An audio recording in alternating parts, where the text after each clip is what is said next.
Guys what's up and welcome back to gravity circle. और बच्चों पिछले वीडियोस में रेट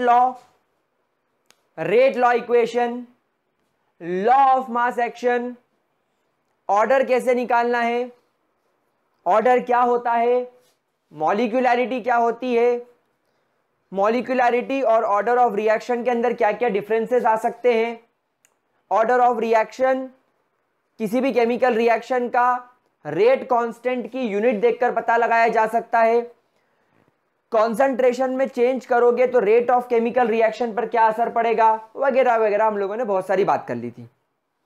अब होता क्या है, आपको किसी एक केमिकल रिएक्शन का रेट निकालना है। अब आपको उसका रेट निकालने के लिए average rate of chemical reaction निकालना पड़ सकता है, इंस्टेंटेनियस रेट निकालना पड़ सकता है, और ये सारी बातें ग्राफ वगैरह को ऑब्जर्व करके पूरा ग्राफ बनाकर अलग अलग स्लोप्स पर उसकी वैल्यूज लेकर, जैसे इधर t है तो इधर c है, फिर इधर t2 है तो इधर c2 है, फिर उनका डिफरेंस वगैरह वगैरह थोड़ा सा कॉम्प्लिकेटेड हो जाता है। तो इसीलिए इसको इजी करने के लिए हम लोगों के पास में एक नई मेथड आती है, दैट इज इंटीग्रेटेड। हमारे पास में एक नई मेथड आती है that is called as integrated rate equation. Integrated rate equation. ओए क्या समझ में आ रही है बात आप लोगों को? ये 2.5 किलो का हाथ है, समझ में आ रहा है कि नहीं? Integrated rate equation. और जब ये पढ़ेगा तो एग्जाम्पल में आने वाला क्वेश्चन उठेगा नहीं, उठ जाएगा। समझ पा रहे हो? इंटीग्रेटेड रेट इक्वेशन मतलब क्या करा हम लोगों ने, एक जनरलाइज। फॉर एग्जाम्पल अगर आपके पास में एक रिएक्शन है जो फर्स्ट ऑर्डर है तो एक जनरलाइज इक्वेशन बना लिया इंटीग्रेट करके। बस अब क्या करो, क्वेश्चन में से कुछ वैल्यूज आपको दे रखी होगी, वो क्या होगी मैं सिखाऊंगा, वो रखो, रेट आपको पता चल जाएगा। तो it is going to be very easy. तो इंटीग्रेटेड रेट इक्वेशन जिसका काम क्या है, एक जनरलाइज इक्वेशन हम लोगों ने बना दी। और हम लोग यहां पर इंटीग्रेटेड रेट इक्वेशन में मेरे प्यारे बच्चों सबसे पहले जो हम लोग पढ़ेंगे that is called as zero order reaction. भाई और बहनों, जीरो ऑर्डर रिएक्शन की हम लोग बात करेंगे। सही बोल रहा हूं मैं? ठीक है, जीरो ऑर्डर रिएक्शन। नाउ क्या आप लोग ये बात जान चुके हैं कि जीरो ऑर्डर रिएक्शन क्या होती है? अगर नहीं तो मैं आपको बता दूं, एक ऐसी केमिकल रिएक्शन जिसका ऑर्डर जीरो है। ऑर्डर का मतलब क्या सीखा था? वो जो पावर में एक्सपोनेंट्स आते हैं, मतलब यहां पर किसी भी केमिकल रिएक्शन के अंदर जो आपको एक्सपोनेंट लगाना पड़ेगा, यानी आपको जो पावर में एक्सपोनेंट लगाना रहेगा वो क्या लगाना रहेगा? जीरो। अब इसका मतलब समझो तो फॉर एग्जांपल, अच्छा एक बात मैं बता दूं, ये ए से जो प्रोडक्ट बन रहा है यही केमिकल रिएक्शन आपको 99% केसेस में, और बोर्ड एग्जाम में तो 100% केसेस में यही केमिकल रिएक्शन के ऊपर क्वेश्चन आएगा। क्योंकि काफी सारे बच्चे बोलते हैं कि सर आपने ए लेकर बताया, ऐसा भी तो हो सकता है कि ए प्लस बी एक जीरो ऑर्डर रिएक्शन हो और वो प्रोडक्ट बना रही हो। तो प्यारे बच्चों ऐसा हो सकता है, नो डाउट ऐसा हो सकता है, लेकिन हम लोगों को क्या याद करना है, क्योंकि हमारे लेवल पर इनफैक्ट जेई नीट तक ए से प्रोडक्ट बनाने वाली रिएक्शंस की बात होती है। तो इमेजिन करो एक ए नाम का रिएक्टेंट है जो आपको एक प्रोडक्ट प्रोड्यूस करके दे रहा है। तो यहां पर जीरो ऑर्डर रिएक्शन का मतलब क्या है? जीरो ऑर्डर का रिएक्शन का मतलब है as time passes,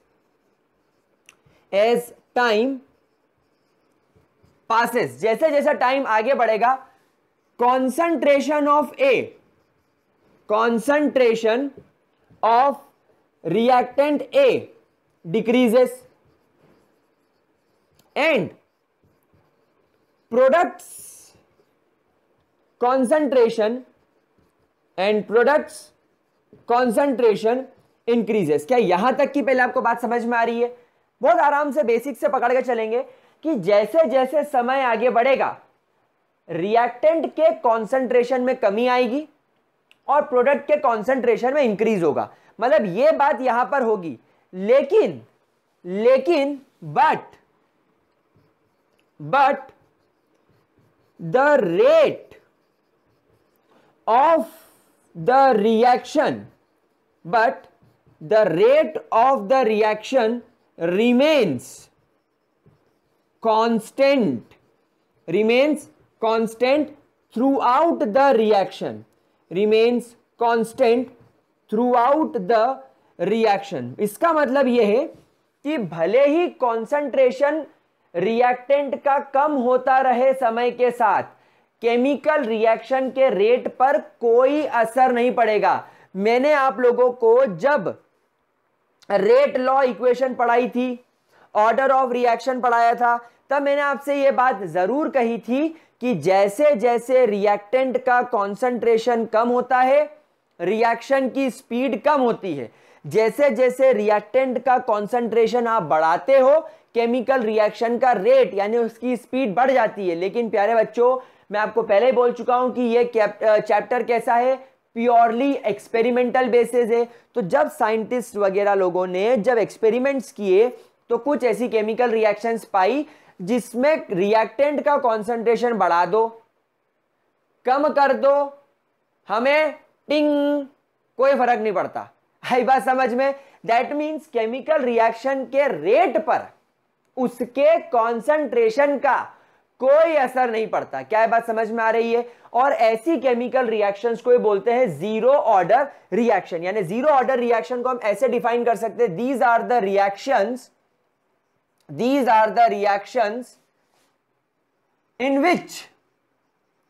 in which rate of a chemical reaction, in which rate of a reaction is independent, rate of a chemical reaction is independent of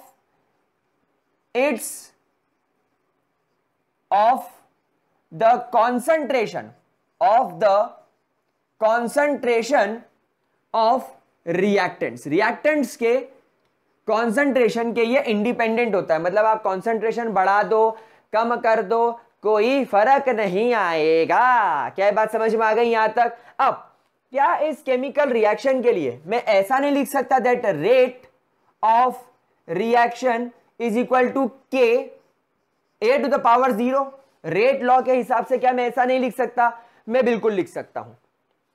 तो ए to the power 0 क्या होगा भाई? A to the power 0 is equal to 1। तो ये क्या हो जाएगा? तो ये बन जाएगा rate of reaction is equal to के।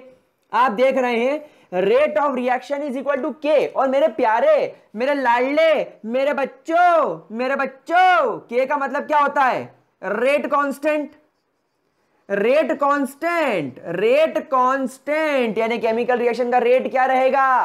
कांस्टेंट रहेगा। क्या ये बात समझ में आ रही है? केमिकल रिएक्शन का रेट कांस्टेंट रहेगा, बिल्कुल भी डिपेंड नहीं करेगा वो रिएक्टेंट के कॉन्सेंट्रेशन के ऊपर। क्या ये बात बेहतरीन तरीके से समझ में आ गई?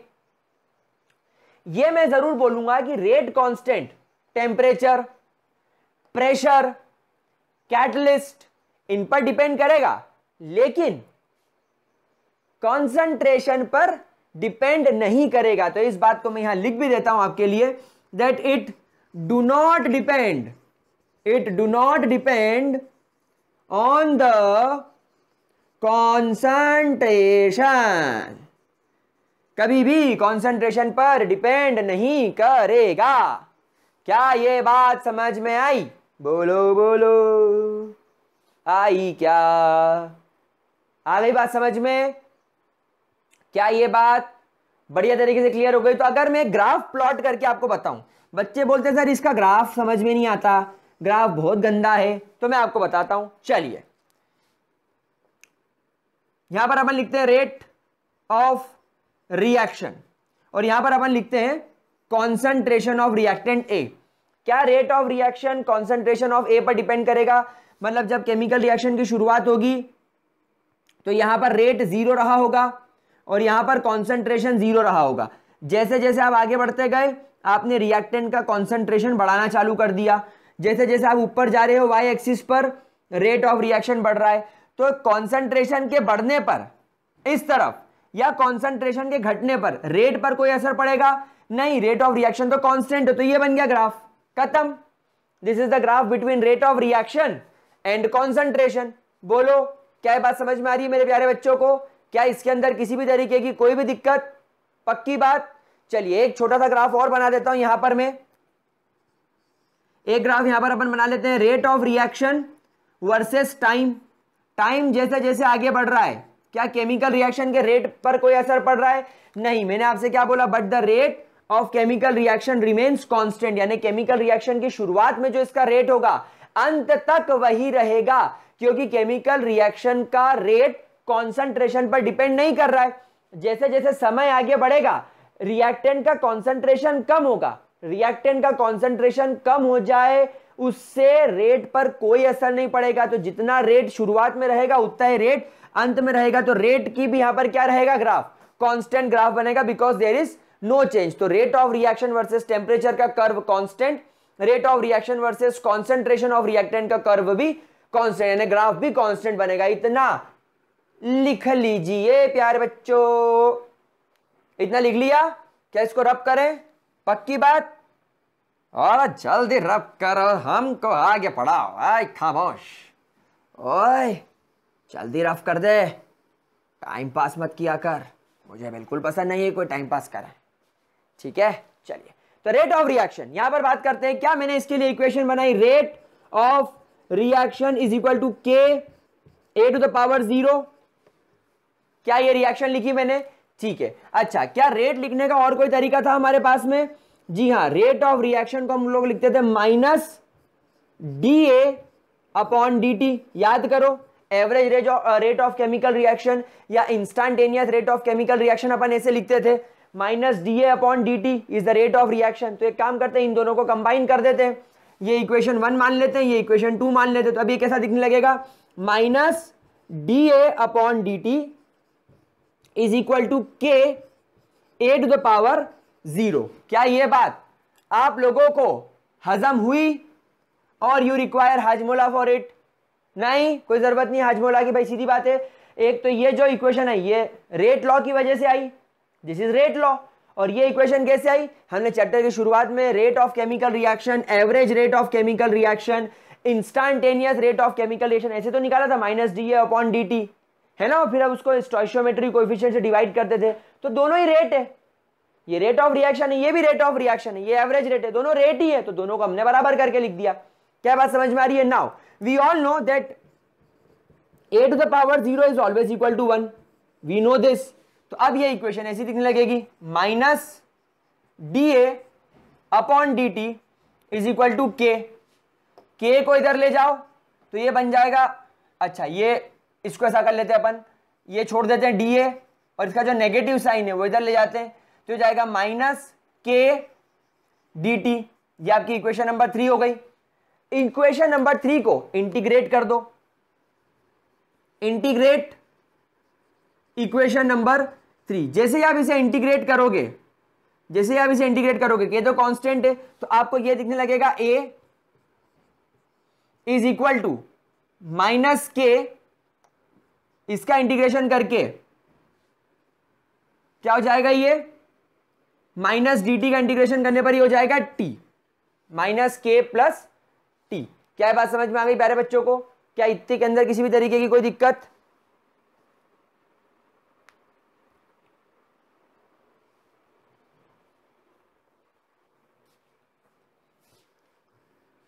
ये हो जाएगा देन माइनस के, अच्छा इंटीग्रेट करने पर ये हो जाएगा टी, तो ये बन जाएगा माइनस के टी प्लस आई, यहां पर इंटीग्रेटिंग कांस्टेंट बन जाएगा। आई यहां पर क्या बन जाएगा? Integrating constant. मतलब क्या करा आपने? इसका इंटीग्रेशन करा तो ये ए हो गया, माइनस के तो कांस्टेंट था, डी टी का इंटीग्रेशन करने पर टी आ गया, एंड आई क्या हो गया आपका? कांस्टेंट। अब एक बात समझो, नाउ अगर इस केमिकल रिएक्शन की मैं बात करूं, तो अगर इस केमिकल रिएक्शन की मैं शुरुआत मानूं, यानी जब टाइम 0 था, तो मैं कहता हूं इसका इनिशियल कॉन्सेंट्रेशन ए नॉट मान लेते, A0, इसका इनिशियल कॉन्सेंट्रेशन कितना था? A0। और जब टाइम t हो गया तो इसका कॉन्सेंट्रेशन चेंज होकर क्या हो गया? A। मतलब यहां पर एक बात ध्यान रखिएगा, ये जो A नॉट है, A नॉट का मतलब होता है इनिशियल कॉन्सेंट्रेशन। A नॉट का मतलब क्या होता है? Initial concentration. कब? जब टाइम कितना रहा हो? 0। एक बात ये समझ में आ गई। दूसरी बात, A क्या है? Concentration of reactant at time t। अब इसका मतलब एक बात मैं आपको यही बता दूं, बहुत सारे बच्चे इसमें कंफ्यूजन क्रिएट करते हैं। क्योंकि दो बातें होती है, देखो जैसे मान लो ए से बन रहा है प्रोडक्ट, ए से बन रहा है प्रोडक्ट, टाइम जब 0 था तो ए की क्वांटिटी 100 हो गई, अब टाइम मान लीजिए 10 मिनट्स हो गया और ये बचा 80, तो अब क्या होता है, क्वेश्चन में ऐसा लिखा हुआ आता है दैट आफ्टर 10 मिनट्स, क्वेश्चन में कैसा लिखा आता है that after 10 minutes 20 grams of A is decomposed. तो प्यारे बच्चे मेरे क्या करते हैं, वो इनिशियल 100 मान लेते हैं और 10 मिनट बाद वो 20 को ए मान लेते हैं, इसको इनिशियल मान लेते हैं और इसको ए यानी कि इसको फाइनल मान लेते हैं। तो क्या 20 ग्राम फाइनल होगा? नहीं, इतना तो खत्म हो गया, इतना तो डिकम्पोज हो गया, तो बचा कितना? बचा 80। तो ये आपका फाइनल होगा ना लाडलो, ये थोड़ी होगा। तो हमेशा ध्यान रखना, ए का मतलब क्या है, कॉन्सेंट्रेशन एट टाइम टी, यानी रिएक्टेंट की कितनी मात्रा बची है टी टाइम खत्म होने के बाद। समझ में आ गई मेरे प्यारों को, मेरे राज दुलारों को बात समझ में आई कि नहीं? चलिए, तो अब अगर टाइम टी 0 है यानी इनिशियल बात करें तो कॉन्सेंट्रेशन ए नॉट है, तो put this value in equation number 4। तो कॉन्सेंट्रेशन की जगह ए की जगह ए नॉट आ जाएगा क्योंकि हम इनिशियल लेवल की बात कर रहे हैं। जब टाइम 0 हो जाएगा तो के इंटू 0 0 खत्म, यहां बचेगा सिर्फ आई इंटीग्रेटिंग कांस्टेंट, या आपकी इक्वेशन नंबर 5 बन गई। तो व्हेन आपने इसको इनिशियल माना यानी कि इट इज एट इनिशियली, ये इनिशियली हो रही है, इस वजह से हम लोगों ने यहां पर वैल्यूज रखी। क्या बात समझ में आ गई? Put the value of 5 in 1 equation 5 की वैल्यू को 4 में रखो, इक्वेशन 5 की वैल्यू को 4 में रखो, तो आई की वैल्यू क्या हो जाएगी? A not. तो ये हो जाएगा ए इज इक्वल टू माइनस के टी प्लस ए नॉट। के टी को उधर ले जाओ तो ये हो जाएगा के टी पॉजिटिव, ए इधर आकर हो जाएगा ए नॉट यानी कि initial minus final, A naught minus A. और अगर आपको यहां पर के निकालना है तो ये फाइनल इक्वेशन बन जाएगी A naught minus A upon T, that is time. तो यहां पर टी का मतलब टाइम, टाइम मतलब कितना टाइम खर्च हो गया। यहां पर इनिशियल टाइम की बात नहीं कर रहे हैं, यहां पर फाइनल टाइम की बात कर रहे हैं। तो टी क्या है यहां पर बेटा? Final time. टी क्या है? Final time. ए नॉट क्या है? Initial concentration. ए क्या है आपका? Concentration at time T. और ये हो गई आपकी 0 ऑर्डर की इक्वेशन। अब जब कभी भी आपके पास में 0 ऑर्डर रिएक्शन आए, बस ये इक्वेशन लगाओ और आगे बढ़ जाओ। समझ में आ गई मेरे प्यारे बच्चों को बात? चलिए देखिए इस इक्वेशन को फटाफट ऑब्जर्व करो, इसको छापो फटाफट कॉपी के अंदर।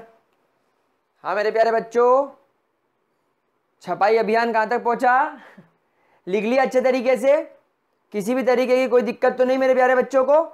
चलिए, तो अब जरा इसको रब करता हूं मैं, और यहां पर हम लोग एक ग्राफ भी इसका प्लॉट करने की कोशिश करते हैं कि इसका ग्राफ कैसे बन सकता है। ठीक है, क्योंकि देखो ग्राफ पर क्वेश्चन तो नहीं आता, लेकिन कभी बोर्ड एग्जाम में 1 मार्क का क्वेश्चन आ जाए या कभी जेई के अंदर पहचानने को आ जाए, तो पहले अपन इसकी इक्वेशन लिख लेते हैं।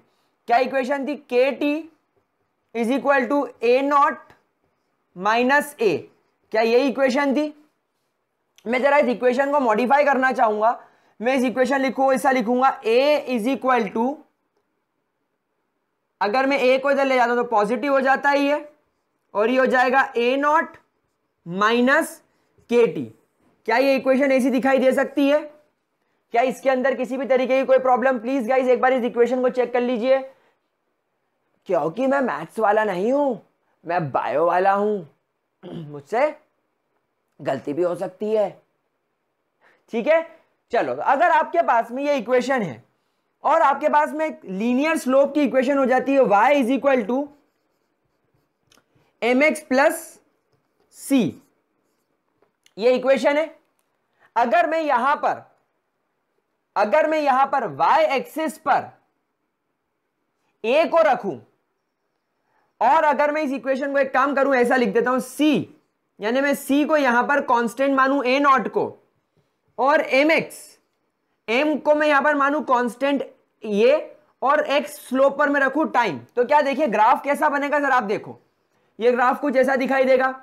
ये मैंने एक्स एक्सिस पर टाइम रख दिया, देखो ये आपका एक्स एक्सिस हो गया, तो ये एक्स एक्सिस पर टाइम आ गया, तो ये टी की जगह एक्स आ गया, वेरी गुड। अगर मैं वाई एक्सिस पर ए रखूं यानी कॉन्सेंट्रेशन रखूं तो ये ए हो गया एक्स अपने वाई एक्सिस पर। अब यहां पर व्हाट इज ए नॉट, प्यारे बच्चों what is a naught, A not का मतलब होता है इनिशियल कॉन्सेंट्रेशन, यानी जब टाइम जीरो हो। तो ये देखिए ये पॉइंट आ गया ए नॉट, तो ये देखो सी की जगह ए नॉट आ गया, बहुत बढ़िया। अब यहां पर माइनस साइन का मतलब क्या है बच्चों, माइनस साइन का मतलब है नेगेटिव स्लोप, मतलब जैसे जैसे टाइम आगे बढ़ रहा है स्लोप लगातार नीचे की तरफ जा रहा है, तो this negative slope will give you minus sign. क्या बात समझ में आ गई, क्या इसके अंदर किसी भी तरह की कोई दिक्कत, पक्की बात। तो ये आपको इस तरीके का यहां पर ग्राफ देखने को मिलेगा, this will be your graph. क्या बात समझ में आ गई, ये स्लोप, नेगेटिव स्लोप को आप इज इक्वल टू लिख सकते हैं के, ये नेगेटिव स्लोप है के बराबर, तो लगातार धीरे धीरे धीरे धीरे धीरे धीरे धीरे धीरे क्या हो रहा है, टाइम के साथ रिएक्टेंट का कॉन्सेंट्रेशन कम हो रहा है। तो जीरो ऑर्डर रिएक्शन का आप इस तरीके का कर्व बना सकते हैं, ठीक है, क्या कोई दिक्कत। अच्छा एक कर्व हमने ये सीखा था, ये curve rate of reaction versus concentration of A था, तो कॉन्सेंट्रेशन ऑफ ए के कम होने पर यहां पर कोई फर्क नहीं पड़ेगा रेट ऑफ रिएक्शन के। और दूसरा कर्व हम लोगों ने सीखा था time versus rate of reaction, तो टाइम का भी रेट ऑफ रिएक्शन पे कोई असर नहीं पड़ेगा। लेकिन ये जो कर्व मैंने बनाया है ये concentration of reactant versus time बनाया है, जैसे जैसे टाइम आगे बढ़ रहा है रिएक्टेंट का कॉन्सेंट्रेशन लगातार कम हो रहा है। तो क्या ये इक्वेशन से और ये ग्राफ इक्वेशन ये आपकी y is equal to M X plus C से हम लोगों ने कर्व बना लिया। तो देखो कितना इजी है, इस कर्व को भी आप लोग बना के रखिए, बोर्ड एग्जाम में कभी आ जाए तो ठीक है। वैसे तो बोर्ड एग्जाम्स में यूजुअली न्यूमेरिकल्स वगैरह आ सकते हैं, कर्व पर क्वेश्चन नहीं आता, इस तरीके के ग्राफ पर क्वेश्चन नहीं आता, लेकिन 1% चांस हो सकता है कि आ जाए। और जेई वगैरह के अंदर तो ये तीन कर्व तो बहुत ही ज्यादा इंपॉर्टेंट है, इनको देखकर आपको प्रेडिक्ट करना पड़ सकता है कि क्या है। क्या बात समझ में आ गई बेटा, क्या इसके अंदर कोई दिक्कत किसी भी तरीके की। चलिए तो इसको रब करें और क्या हम आगे बढ़ सकते हैं, चलिए बहुत बढ़िया। अब मेरे प्यारे बच्चों इसको रब करने के बाद अब आगे चलते हैं, एक नई टर्म यहां पर मैं आपके साथ डिस्कस करूंगा that is called as half life. यहां पर मैं आपके साथ में डिस्कस करूंगा half life of a chemical reaction, half life of a chemical reaction. What is half life बच्चों, हाफ लाइफ को मैं टी हाफ से डिनोट करूंगा। अभी आपने देखा कि एक केमिकल रिएक्शन है जिसमें ए नाम का रिएक्टेंट है, अभी टाइम जीरो है, टाइम जीरो होने पर लेट से इसका जो कॉन्सेंट्रेशन है वो कितना है 100। अब at time is equal to 50 minutes, 50 minute पर ये जो आपका रिएक्टेंट है ये कितना खत्म हो गया, ये 50 खत्म हो गया। मतलब अगर ये शुरुआत में 50 ग्राम था तो अब ये 50 ग्राम ही बचा। इतना करने में इसको कितना टाइम लगा, 50 मिनट। तो डेफिनेटली क्या होगा, जब ये कॉन्सेंट्रेशन इसका जीरो हो जाएगा ना, टाइम जब 100 मिनट्स हो जाएगा तो कॉन्सेंट्रेशन कितना हो जाएगा, जीरो। तो ये जो पोर्शन है, ये जो पीरियड है जिसमें कॉन्सेंट्रेशन ऑफ रिएक्टेंट इनिशियल का कितना हो गया, हाफ, तो कितना टाइम लगा इसमें, टी से 50 मिनट्स। तो 50 minutes will be the half life of a chemical reaction. तो what is half life, half life का मतलब होता है it is the time taken by the reaction to reduce its concentration of reactants to reduce its concentration of reactants to half of its initial concentration, to half of its initial concentration, initial concentration का half हो जाएगा। That time period is called as half life. सीधी सी बात है, आधी जिंदगी, किसी इंसान की उम्र अगर 100 साल है, किसी इंसान की उम्र अगर 100 साल है तो जब वो 50 साल का हो जाएगा तो बोलेगा मैं अपनी आधी जिंदगी जी चुका हूं, अब आधी जिंदगी और बची है। ठीक उसी तरह अगर किसी केमिकल रिएक्शन का कॉन्सेंट्रेशन 100 है, इनिशियल कॉन्सेंट्रेशन 100 है, अब अगर उसका कॉन्सेंट्रेशन 50 बचा तो कितना टाइम लगा उसके इनिशियल कॉन्सेंट्रेशन को आधा होने में, that time is called as half life. क्या ये बात समझ में आ गई? क्या आपको हाफ लाइफ बड़े अच्छे तरीके से क्लियर हो गई? क्या इसके अंदर आई रिपीट किसी भी तरीके की कोई भी प्रॉब्लम तो नहीं? पक्की बात, श्योर शॉट, आगे बढ़े, बहुत बढ़िया। टी हाफ के लिए अपन डेरिवेशन निकालते हैं। नाउ वी ऑल नो कि अगर ए नाम की रिएक्शन है और ये प्रोडक्ट बना रही है and it is a zero order reaction, no doubt ये कैसी है, ये जीरो ऑर्डर रिएक्शन है, यानी इसका रेट ऑफ रिएक्शन अपन लिखेंगे के ए की पावर 0, मतलब नो डाउट ये श्योर शॉर्ट एक जीरो ऑर्डर रिएक्शन है ना। इनिशियली जब टाइम 0 होगा तो मैंने माना इसका कॉन्सेंट्रेशन कितना होगा, ए नॉट। भाई यहां सीखा था ना, ए नॉट क्या सीखा था, इनिशियल कॉन्सेंट्रेशन, एंड ए क्या सीखा था, कॉन्सेंट्रेशन एट टाइम टी, यानी कितना कॉन्सेंट्रेशन बचा जब टाइम टी खत्म हो गया, concentration at time T, remaining amount. तो यहां पर इनिशियल ये हो गया। Now at time T half, बेटा टी हाफ का मतलब क्या होगा, आधी जिंदगी। तो आधी जिंदगी मतलब कॉन्सेंट्रेशन भी तो आधा हो जाएगा, कॉन्सेंट्रेशन आधा होगा कि नहीं, पक्की बात होगा। तो now put both the value in equation this, इस इक्वेशन के अंदर रखिए, तो ये हो जाएगा k T is equal to A naught minus A naught by 2, t की जगह क्या हो जाएगा टी हाफ, भाई तो अपन इसको टी हाफ लिख देते। Now A minus A naught, यानी एक में से आधा गया तो क्या बचेगा, ए नॉट बाय 2, और के को मैं इधर ले आया तो के, ये हो गई आपकी हाफ लाइफ की equation. This is the half life equation for zero order reaction. क्या बात समझ में आ गई मेरे प्यारे बच्चों को? क्या इसके अंदर आई रिपीट किसी भी तरीके की कोई भी प्रॉब्लम तो नहीं है मेरे लाडलो, मेरे गुलगुलो, मेरे बुलबुलो? समझ में आ गई बात? This is half life of a chemical reaction जो कि जीरो ऑर्डर को बिलोंग कर रही है, और ये उसका फॉर्मूला है। आप लोगों को ये फॉर्मूलेज मगअप करने होंगे, you guys have to mug up this 2 formula. इसको मैं बिल्कुल बोलूंगा रट डालो, घोट डालो, पी जाओ। वैसे भी क्वारंटाइन हो, क्वारंटाइन नहीं हो सॉरी, लॉकडाउन में बंद हो, कुछ खाने पीने को तो मिल नहीं रहा, तो कम से कम यही खा लो। चलिए इसको नोट करेंगे, फटाफट छापेंगे। हाँ बच्चों, तो अब अगर इतना समझ में आ गया है तो मैं आप लोगों को जीरो ऑर्डर रिएक्शन के कुछ न्यूमेरिकल्स करवाना चाहूंगा। ये न्यूमेरिकल्स मैं अपने मन से बनाया हूं और आप लोगों को इसलिए करा रहा हूं क्योंकि इसके ऊपर जो न्यूमेरिकल्स आ सकते हैं वो कैसे आ सकते हैं वो मैं आपको सिखा देता हूं। ठीक है, सबसे पहला न्यूमेरिकल, लेट्स से एक क्वेश्चन है दैट ए से बन रहा है पी, या product follows zero order kinetics, it follows zero order kinetics. क्या यहां तक की बात समझ में आ रही है? यानी एक केमिकल रिएक्शन है जिसमें ए से प्रोडक्ट बन रहा है। अच्छा, मैंने आपको पहले भी कहा था ना कि यूजुअली आपको यही केमिकल रिएक्शन पूछी जाएंगी, आपको कोई ज्यादा घबराने की जरूरत नहीं है। और अगर आपको कोई एग्जाम्पल भी दे देता है और जीरो ऑर्डर रिएक्शन लिखता है तो घबराने की जरूरत नहीं है। तो a reaction which follows zero order kinetics takes 5 minutes to complete 50% of reaction, to complete 50% of reaction, then find time required, then find time required to complete, then find time required to complete 70%। यह काम करें 70 की जगह क्यों ना अपन 75 ले ले, क्योंकि क्वेश्चन थोड़ा आसान हो जाएगा करने में। Time required to complete 75% of the reaction. मतलब आपको यह बात उसने कह दी कि सबसे पहली बात कि chemical reaction zero order kinetics से, केमिकल रिएक्शन क्या है, जीरो ऑर्डर काइनेटिक्स से। अब यहां पर इस क्वेश्चन के अंदर मैं आपको 2 बातें बताता हूं। पहली बात देखो कि वो बोल रहा है रिएक्शन 50% कंप्लीट होने में 5 मिनट लगा रही है। केमिकल रिएक्शन जब कभी भी 50% कंप्लीट होती है, 50% कंप्लीट होने का मतलब क्या है, वो ए से प्रोडक्ट दे रही है।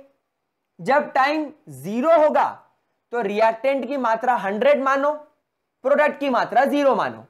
जब टाइम 5 मिनट हुआ, क्योंकि ये 5 मिनट बोल रहा है ना, केमिकल रिएक्शन 50% कंप्लीट हो गई, मतलब रिएक्टेंट बचा 50 और प्रोडक्ट बना 50। अब ये बोल रहा है कि केमिकल रिएक्शन में टाइम बताओ कि अब कितना टाइम लगेगा जब केमिकल रिएक्शन 75% कंप्लीट हो जाएगी। दैट मींस रिएक्टेंट की क्वांटिटी कितनी बचेगी? 25%। क्यों? क्योंकि 100 में से 75% खत्म हो गई, तो अब कितना बचेगा? 25, और प्रोडक्ट कितना बन जाएगा? 75। कोई बात नहीं, इसको छोड़ दो, ये अपने को कोई ध्यान नहीं देना, अपने को रिएक्टेंट से बातचीत करनी है। तो अब इसको सॉल्व करने के आप क्या क्या कर सकते हो? पहला तरीका, क्योंकि यहां पर आपको क्वेश्चन में 50% दे रखा है, तो आप सीधे सीधे टी हाफ वाला फॉर्मूला लगा दो। टी हाफ वाला फॉर्मूला लगा दो। क्या होगा टी हाफ वाला formula? T half is equal to A naught upon 2k। इससे आपको क्या मिलेगा? देखो, आपको टी हाफ की वैल्यू दे रखी है 5 मिनट, आपको ए नॉट की वैल्यू यहां से मिल गई 100। अच्छा, बहुत सारे मेरे लाडले बच्चे बोलेंगे सर ये 100 कहां से आया? क्वेश्चन में तो कहीं नहीं दिया है। लेट्स समझ में आ रही है बात? Let's imagine. भाई 100 इमेजिन करना बहुत आसान है, क्यों 1 इमेजिन कर रहे हो? क्यों 5 इमेजिन कर रहे हो? क्यों 75 इमेजिन कर रहे हो? क्यों 1,50,000 इमेजिन कर रहे हो? 100 इमेजिन करो ना, 100 से सॉल्यूशन इजी हो जाता है ना। तो मैंने क्या माना कि लेट्स से जब टाइम 0 था तो इसका इनिशियल कॉन्सेंट्रेशन 100 था। परसेंटेज में भी तो बात चल रही है गुरु, जब परसेंटेज आएगा तो सॉल्यूशन में भी सिखाया है 100 मानो। तो इनिशियल कॉन्सेंट्रेशन 100 हो गया, डिवाइडेड बाय 2k। k को इधर ले जाता हूं और 5 को नीचे ले जाता हूं, तो 5 2 10, 100 डिवाइडेड बाय 10 यानी कि 10। रेट कांस्टेंट क्या आ गया? 10। क्या बात समझ में आ गई आप लोगों को? a की वैल्यू क्या मिल गई हमें? 10। अब हम क्या करेंगे? अब हम जीरो ऑर्डर रिएक्शन का फॉर्मूला लिखते हैं। देखिए, KT is equal to A naught minus A. अब एक काम करो, आपको टाइम निकालना है कि भाई कितना टाइम रिक्वायर्ड होगा, तो टाइम यहां रहने दीजिए, ए नॉट माइनस ए अपॉन के। अब आप यहां पर देखिए, what is a not? Initial concentration. Initial concentration में कितना माना? 100 माइनस ए क्या है? कॉन्सेंट्रेशन है टाइम टी। तो जब टाइम टी यानी जब टाइम टी बीत चुका होगा, यानी आपको 75% के लिए निकालना है टाइम, तो जब केमिकल रिएक्शन 75% कंप्लीट हो जाएगी, इनिशियल कॉन्सेंट्रेशन था 100, अब जब केमिकल रिएक्शन 75% कंप्लीट हो जाएगी तो आपके पास में रिएक्टेंट कितना बचेगा? 25। तो ये हो गया 25 डिवाइडेड बाय के की वैल्यू क्या है प्यारे बच्चों? 10। 100 में से 25 गया, बचा 75 बाय 10 यानी कि 7.5 मिनट्स, यानी 7.5 मिनट लगेंगे केमिकल रिएक्शन को 75% कंप्लीट होने के लिए। क्या ये बात समझ में आ रही है आप लोगों को? क्या इस क्वेश्चन के अंदर किसी भी तरीके का कोई डाउट है? पक्की बात? जरा ध्यान से इस क्वेश्चन को नोट करो, फटाफट से क्वेश्चन को नोट करो प्यारे बच्चों, प्लीज इसको अच्छे तरीके से नोट करो। अब यहां पर आप इस क्वेश्चन को देखने के बाद, मैं आपको ये क्वेश्चन क्यों करवाया, मैंने आपको ये क्वेश्चन क्यों करवाया, उसके पीछे भी एक लॉजिक समझना, उसके पीछे भी आप एक लॉजिक समझना, ताकि आपको फ्यूचर में अगर कोई जेई वगैरह जैसी एग्जाम दो तो आपको आसानी हो जाए। आप देखो, मैं रब कर दूं क्या थोड़ा सा? ये हो गया ये, चलो वेरी गुड, शाबाश मेरे प्यारे बच्चों। अब यहां पर आप देखो कि जब केमिकल रिएक्शन इनिशियल से यानी 100 से, जब टाइम 0 था, जब अपने हाफ लाइफ पर पहुंची तो कॉन्सेंट्रेशन 50 बचा और टाइम लगा 5 मिनट। जब 5 से वो अपने 0 कॉन्सेंट्रेशन पर पहुंचेगी तो कितना टाइम लगेगा? क्या है बता सकते हो? सीधी सी बात है, अगर आधा होने में 5 मिनट लग रहे हैं तो यहां से भी 0 होने में कितना टाइम लगेगा? 5 मिनट ही लगेगा। यहां से यहां आने में 5 मिनट लगा तो यहां से यहां जाने में भी 5 मिनट ही लगेगा। मतलब शुरू से 0 से एंड तक आने में टोटल कितना टाइम लगेगा? 10 मिनट। इस बात का प्रूफ कैसे किया मैंने? जब यहां से यहां आने में जब आपने सेंटर पॉइंट 75% पे केमिकल रिएक्शन रोक कर देखी तो 5 मिनट का आधा कितना होता है? 2.5 मिनट। 5 मिनट का आधा कितना हुआ? 2.5 मिनट। तो आपने 75% केमिकल रिएक्शन यहां तक के लिए करी, तो यहां तक 0% से कितनी परसेंट खत्म हो गई? यहां पर 0 से केमिकल रिएक्शन 75% खत्म हो गई। 0 से आधी करने के लिए 5 मिनट लगा और यहां से 75 करने के लिए 2.5 मिनट लगा, तो टोटल कितना टाइम लगा 7.5 मिनट। तो ये इस बात का प्रूफ है। तो अब आप जीरो ऑर्डर रिएक्शन में देखकर भी बता सकते हो, अगर आपको कोई बोल दे कि आपके पास में जीरो ऑर्डर रिएक्शन है और वो 75% कंप्लीट होने में कितना टाइम ले रही है, तो आप चुटकियों में देखकर बता सकते हो। इससे मिलता जुलता एक क्वेश्चन और करेंगे, इससे मिलता जुलता एक क्वेश्चन और करेंगे ताकि आप लोगों का ये डाउट और अच्छे तरीके से क्लियर हो जाए। चलिए अब एक काम करते हैं, अब हम बोलते हैं हमारी एक केमिकल रिएक्शन है, इसका 50% कंप्लीट होने में 2 मिनट लग रहे हैं। 50% कंप्लीट होने में कितना टाइम लग रहा है, 2 मिनट का टाइम लग रहा है। तो अब आप बताइए कि 75% कंप्लीट होने में कितना टाइम लगेगा। अब कुछ बच्चे यहां वाले केस में फटाफट दिमाग लगाएंगे कि सर 0 से 50% कंप्लीट होने में कितना टाइम लगा, 2 मिनट। तो 50 से 100% कंप्लीट होने में भी कितना टाइम लगेगा, 2 मिनट। मतलब केमिकल रिएक्शन को 0 से 100% आने में, 0 से 100% आने में लगेंगे 4 मिनट। 50 से 100 आने में अगर बिल्कुल सेंटर पॉइंट देखा जाए तो वो आता है 75%। 0 से 50 आने में जो सेंटर पॉइंट आता है वो आता है 25%। तो अगर यहां पर मैं आधा आधा काट दूं इसको, अगर इस केमिकल रिएक्शन को मैं इस तरीके से काट दूं तो ये 1 मिनट, ये 1 मिनट, ये 1 मिनट और ये 1 मिनट, टोटल 4 मिनट हो गए।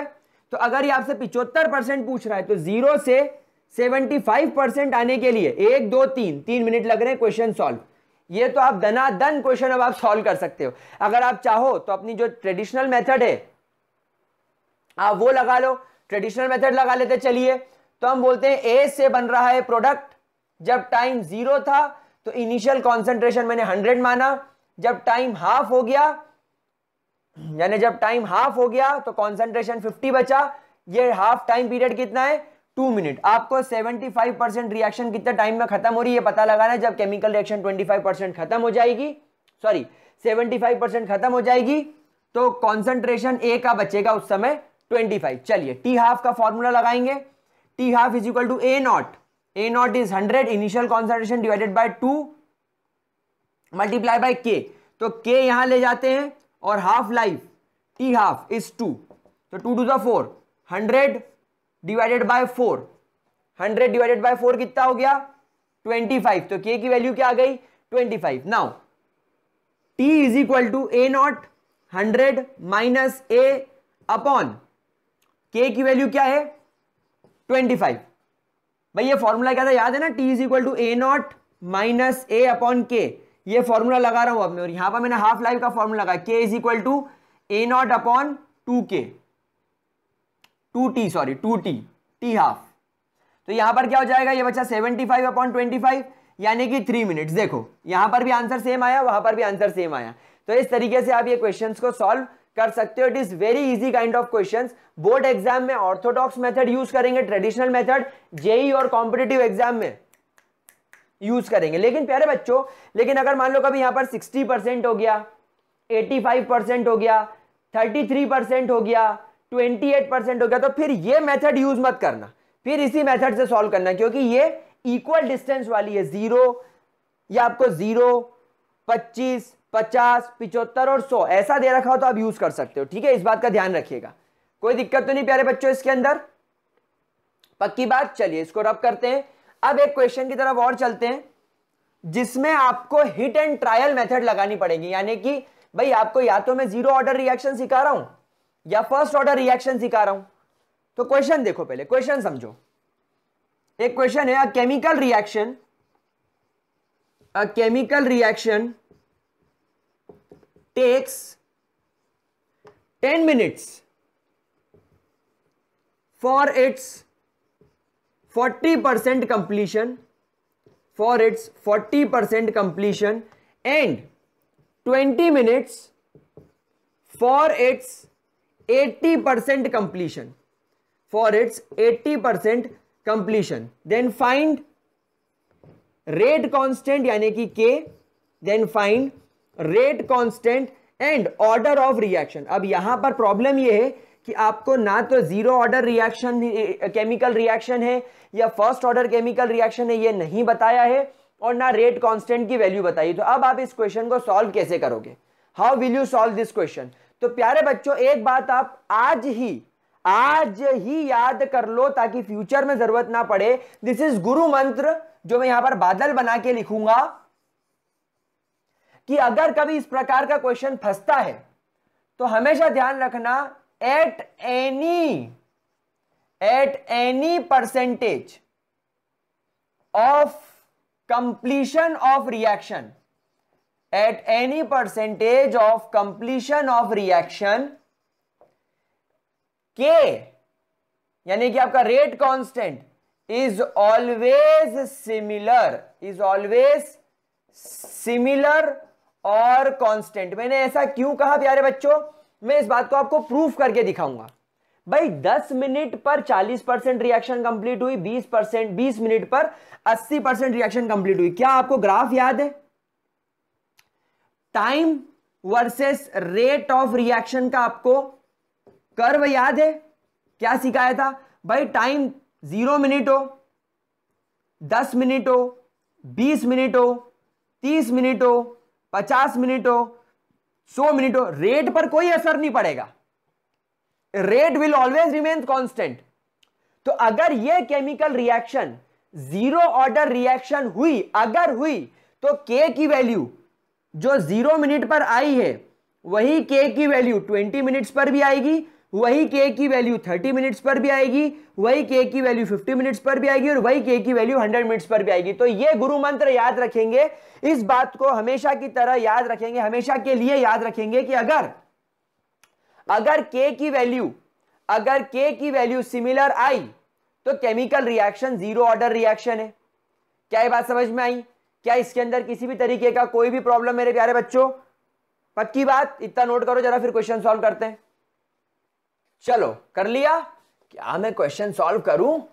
ओए जल्दी क्वेश्चन सॉल्व कर, सानी देओल के पास 2.5 किलो का हाथ है। चलिए क्वेश्चन सॉल्व करते हैं। अब गाइज यहां पर मेरे से बच्चे पूछेंगे कि सर अभी तो जीरो ऑर्डर रिएक्शन पढ़ी, तो जीरो ऑर्डर रिएक्शन का फॉर्मूला लगा रहे हो, लेकिन जब फर्स्ट ऑर्डर पढ़ लेंगे और क्वेश्चन एग्जाम में आ गया तब क्या करेंगे? तब हमें क्या मालूम कि ये जीरो ऑर्डर रिएक्शन है या ये फर्स्ट ऑर्डर रिएक्शन है? तो प्यारे बच्चों यहां पर आप लोगों को पीछे जो रफ कॉलम दे रखा है वहां पर एक टेक्निक बोलते हैं हिट एंड ट्रायल। यही मेथड का आपको यूज करना पड़ेगा। You guys have to do hit and trial method. मतलब पहले इसकी वैल्यूज को जीरो ऑर्डर में रख के देखो, अगर दोनों के के की वैल्यू सेम आ रही है तो आपका आंसर आ गया, नहीं तो फर्स्ट ऑर्डर में रख के देखेंगे। तो अभी क्योंकि हम लोग इसको हिट एंड ट्रायल के हिसाब से करें तो let's put the values in zero order reaction. A से बन रहा है पी नाम का प्रोडक्ट, जब टाइम 0 था, ए की क्वांटिटी में 100 मानता हूं हमेशा के लिए। जब टाइम 10 मिनट हो गया, रिएक्शन 40% कंप्लीट हो गई, 40% कंप्लीट हो गई तो बची कितनी? 60%। तो जब रिएक्टेंट शुरुआत में 100% था, तो जब केमिकल रिएक्शन 40% कंप्लीट हो गए, मतलब 40% रिएक्टेंट खत्म हो गया, मतलब 40 ग्राम रिएक्टेंट खत्म हो गया, तो कितना बचा? 60 ग्राम। जब 20 मिनट बीत गए तो केमिकल रिएक्शन 80% कंप्लीट हो गई। जब रिएक्शन 80% कंप्लीट हो गई, 80% कंप्लीट हो गई, दैट मींस रिएक्टेंट की क्वांटिटी कितनी बची? 20 ग्राम। क्या ये बात समझ में आ गई आप लोगों को? तो ये हम लोगों ने क्वांटिटीज निकाल ली। नाउ इन केस वन के लिए सॉल्व करते हैं। आप देखें K इज इक्वल टू, भाई आपको रेट कांस्टेंट निकालना है तो K is equal to A naught minus A upon t. A naught की वैल्यू क्या? 100, इनिशियल, फाइनल कितना? 60 अपॉन टाइम कितना? 10। क्या बचा? 40/10। तो K की वैल्यू क्या आई? K की वैल्यू आई इधर 4। ठीक, कोई दिक्कत? चलिए केस टू इनिशियल कितना? 100, फाइनल कितना? 20। के की वैल्यू निकाल रहे हैं, टाइम कितना? 20। क्या हुआ? 80/20 कितना बचा? 4। तो यहां पर भी के की वैल्यू क्या आई? 4। यानी कि फर्स्ट केस में के की वैल्यू 4, सेकेंड केस में के की value 4। When the rate constant is similar in every case, that means it is a zero order reaction. तो ये कैसी रिएक्शन है? It is a zero order reaction. और K की वैल्यू क्या आई 4। लेकिन क्या 4 अकेले लिखोगे? नहीं, आपको इसकी यूनिट लिखनी पड़ेगी। और यूनिट निकालने का फॉर्मूला क्या सिखाया था पिछली क्लास में? Moles 1 minus n litre n minus 1 पर सेकेंड। n की वैल्यू 0 रखेंगे, तो n की वैल्यू जब 0 रखेंगे तो 1 माइनस 0, 0 यानी मोल, लीटर 0 माइनस 1 यानी कि l की पावर माइनस 1 यानी पर लीटर पर सेकेंड। तो इसके K की वैल्यू हो जाएगी 4 मोल पर लीटर पर सेकेंड। क्या यह बात समझ में आई? चलिए, वेरी गुड, नोट कर लो इसको फटाफट से। और बस अब हम डिस्कस करेंगे एग्जाम्पल्स डिस्कस करेंगे जीरो ऑर्डर रिएक्शन के। बहुत बड़ा लेक्चर हो गया, पता नहीं कितनी देर का हो गया है। मैं बस पढ़ाए जा रहा हूं, मेरे को खुद को नहीं मालूम, बट ठीक है, भले ही बड़े बड़े लेक्चर दो, मैं चाहता हूं एक ही लेक्चर में इसके चिथड़े कर दिए जाए, इस कंसेप्ट को फाड़ फूड़ के फेंक दिया जाए, इसको बता दिया जाए कि हम कौन है। हम स्टूडेंट्स हैं, हमारे सामने अच्छों की नहीं चलती। आई बात समझ में? Boy, we are salmon boy. चलो, तो गाइस हम लोग जीरो ऑर्डर रिएक्शन के कुछ एग्जाम्पल्स की तरफ चलते हैं। जीरो ऑर्डर रिएक्शन के कुछ एग्जाम्पल्स को हम लोग यहां पर डिस्कस करते हैं। जीरो ऑर्डर रिएक्शन, बेटा पहला एग्जाम्पल इस H2 plus Cl2 gives 2 moles of HCl. We all know that this is a zero order reaction. लेकिन यहां पर अगर केमिकल रिएक्शन का रेट इसके कॉन्सेंट्रेशन पर डिपेंड नहीं कर रहा, rate is equal to K, H2 की पावर में 0 एंड Cl2 की पावर में 0, मतलब जैसे जैसे H2 और Cl2 का कॉन्सेंट्रेशन टाइम के साथ कम होने लगेगा, रेट पर कोई असर नहीं पड़ेगा। तो फिर रेट यहां पर डिपेंड किस पर कर रहा है? आप ये भी तो सोचो कि सर केमिकल रिएक्शन अगर एक स्पीड से भाग रही है तो वो किसी की वजह से तो भाग रही होगी। तो प्यारे बच्चों याद रखो, ये केमिकल रिएक्शन सनलाइट की प्रेजेंस में होती है। It is a photolytic effect. I mean ये जो है, फोटोलिटिक तो नहीं बोलना चाहिए क्योंकि लाइटिक का मतलब टूटना होता है, लेकिन ये केमिकल रिएक्शन सनलाइट की प्रेजेंस में होती है। तो यहां पर जो फैक्टर काम कर रहा है दैट इज सनलाइट। तो यहां पर जो सनलाइट है, और यहां पर जो आपके रेडिएशंस हैं, या तो सनलाइट बोल लो या H nu is your radiation, will be the factors deciding the rate, that means इस केमिकल रिएक्शन के अंदर अगर सनलाइट बढ़ गई, यानी कि अगर यहां पर H nu की इंटेंसिटी बढ़ गई, सनलाइट की अगर इंटेंसिटी बढ़ गई, यानी अगर आपकी धूप ज्यादा ब्राइट हो गई, ज्यादा तेज हो गई, तो रेट ऑफ रिएक्शन भी बढ़ जाएगा। और अगर यहां पर सनलाइट की इंटेंसिटी कम हो गई तो रेट ऑफ रिएक्शन भी कम हो जाएगा। क्या बात समझ में आ रही है? तो ये हो गई आपकी एक zero order reaction which is depending upon sunlight. दूसरा केमिकल रिएक्शन की बात करते हैं, अगर मान लीजिए मेरे पास में अमोनिया है गैसियस फॉर्म में, और मैंने टेम्परेचर रख रखा है 1173 केल्विन, तो यहां पर मैंने प्लेटिनम नाम का कैटलिस्ट लिया है। ध्यान से सुनेंगे इस केमिकल रिएक्शन को, तो ये आपको ब्रेक करके देगा nitrogen and hydrogen. Now guys, इस केमिकल रिएक्शन के अंदर भी मैं कहूंगा कि इस केमिकल रिएक्शन का जो रेट है वो जीरो ऑर्डर रिएक्शन की वजह से कैटलिस्ट के ऊपर डिपेंड नहीं कर रहा है, यानी अमोनिया के ऊपर डिपेंड नहीं करेगा। तो फिर ये किस पर डिपेंड करेगा? तो बच्चों क्या होगा, यहां पर फैक्टर डिपेंड करेगा कैटलिस्ट के ऊपर। जैसे ही आप एट हाई प्रेशर, यानी जब आप इस गैस पर प्रेशर बढ़ा दोगे, आप जैसे इस गैस पर प्रेशर बढ़ाओगे, ये प्लेटिनम एक मेटल है, तो जो प्लेटिनम की सरफेस है, प्लेटिनम की surface gets saturated with gas molecules, gas के मॉलिक्यूल्स के साथ ये सैचुरेट हो जाएगी। सैचुरेट का मतलब है अगर ये पूरी सरफेस प्लेटिनम की है, तो जब मैं गैस पर हाई प्रेशर लगाऊंगा, तो हम लोग जानते हैं प्रेशर की वजह से गैसेस कंप्रेस होती है, तो वो पूरे इस मेटल की सरफेस पर जाकर चिपक जाएगी। तो अब मेटल के ऊपर पूरा अमोनिया गैस के चिपक जाने को बोलते हैं सैचुरेशन, क्योंकि वो पूरी तरीके से कवर्ड हो गया है। और फिर ये कैटलिस्ट अमोनिया के ब्रेकडाउन को प्रमोट करेगा। तो यहां पर जो आपका इफेक्ट है वो किस पर डिपेंड कर रहा है? कैटलिस्ट के ऊपर। क्या ये बात समझ में आ गई मेरे प्यारे बच्चों को? क्या इसके अंदर किसी भी तरीके की कोई भी दिक्कत?